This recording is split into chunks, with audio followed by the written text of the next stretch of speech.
Today we're diving into one of the most haunting questions of the Second World War, the Allied bombing of cities in Germany and Italy. This is a story of incredible destruction, of fire and fury, but it's also a story about the profound, deafening silence that followed. So, to really set the stage for this, let's start with this chilling warning from the philosopher Nietzsche. He who fights with monsters should look to it that he himself does not become a monster. That one sentence, it just perfectly captures the moral tightrope, the crisis at the very heart of what we're talking about today. And that crisis, it really all boils down to this single, explosive question. Was the Allied area bombing of cities in World War II justifiable? Let me tell you, there are no easy answers here, just deeply held, fiercely defended arguments on both sides. Okay, so before we can even get into the arguments for and against, we have to understand the idea behind it all. How did targeting entire cities, entire populations, even become a military strategy? Let's unpack the theory that made it all possible. It all really starts with this one guy, an Italian military strategist named Giulio Douhet. His theory was absolutely radical for its time. He believed that new air power meant you could just fly over the front lines, bypass the armies, and strike directly at a nation's heart, its cities, its factories, and yes, its civilians, to completely shatter their will to fight. And here's the core of his thinking. What made it so revolutionary and so terrifying? Douhet basically said that in a modern war, the line between soldier and civilian is gone. It just doesn't exist anymore. As he wrote, the battlefield will be limited only by the nation's boundaries, and all citizens will become combatants. In his view, everyone was fair game. He even laid out this chillingly specific step-by-step recipe for how to destroy a city. First, you drop high-explosive bombs to just blow everything open, tear buildings apart.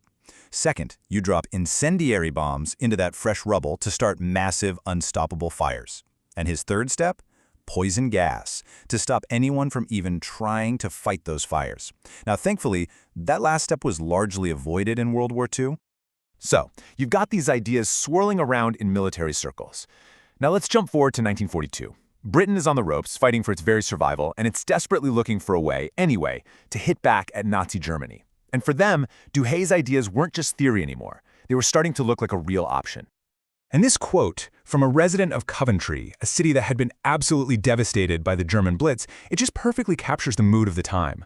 We're fighting gangsters, so we've got to be gangsters ourselves. We've been gentlemen too long.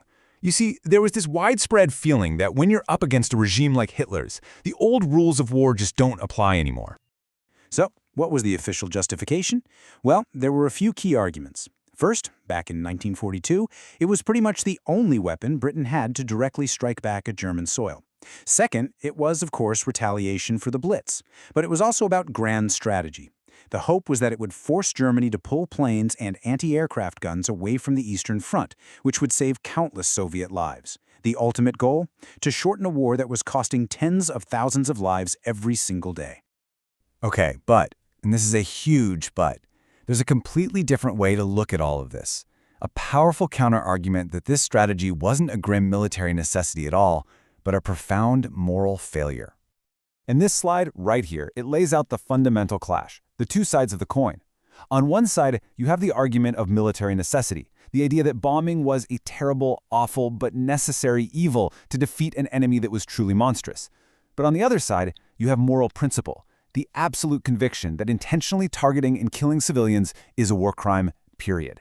That the ends can never, ever justify the means. And believe me, the strategy escalated dramatically.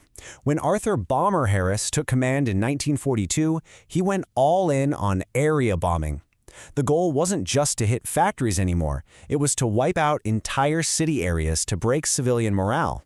This led directly to the horrific firestorm in Hamburg in 1943, the expansion of the campaign over Italian cities, and, of course, the hugely controversial bombing of Dresden, which happened very late in the war. So we've talked about the high-level strategy and the moral debates, but now we have to go to the ground. We have to confront the terrifying, unimaginable reality for the people who are actually living through this. Just look at that number. In Hamburg, Operation Gomorrah unleashed a literal firestorm. The fire was so intense, so huge, that it created its own weather system, a fiery vortex that actually sucked all the oxygen out of the air. 45,000 civilians were killed. Many of them died not from the bombs or the flames, but from suffocation, hiding in cellars that they thought would keep them safe. How do you even begin to describe that? One survivor, the writer Hans-Erik Nossak, tried, and he described the scene not just as destruction, but as a kind of complete alienation from reality itself. He wrote, "Where the gaze once met the walls of houses, a mute plain now stretched towards the infinite. It was the estrangement in itself. His world was so completely annihilated that it had become unrecognizable." And you know, this experience wasn't just limited to Germany. For civilians in Italian cities, from Pisa to Naples, the feeling was exactly the same. As one survivor put it, just so simply and so powerfully, it was the end of the world. So you'd think the story ends with the noise of the explosions, right? But it doesn't. The final and maybe most haunting part of this story isn't about the noise at all. It's about the deep, profound silence that came afterwards. The writer W.G. Sebald, he noticed something really strange about post-war Germany. He saw this almost complete failure in the country's books, its films, its entire culture to really document or process the trauma of the bombings. He came up with a name for it: the natural history of destruction. Just think about this for a second. An estimated 600,000 German civilians were killed by Allied bombing. An entire nation was physically and psychologically shattered. And yet, for decades, this immense national trauma was just not talked about. It was unspoken, unwritten, almost unremembered. So why? Why the silence? Well, Sebald suggested that the massive, all-consuming project of rebuilding the country served a dual purpose. On the one hand, it was obviously about physically rebuilding the ruined cities. But on the other, it was also a way of burying the memory.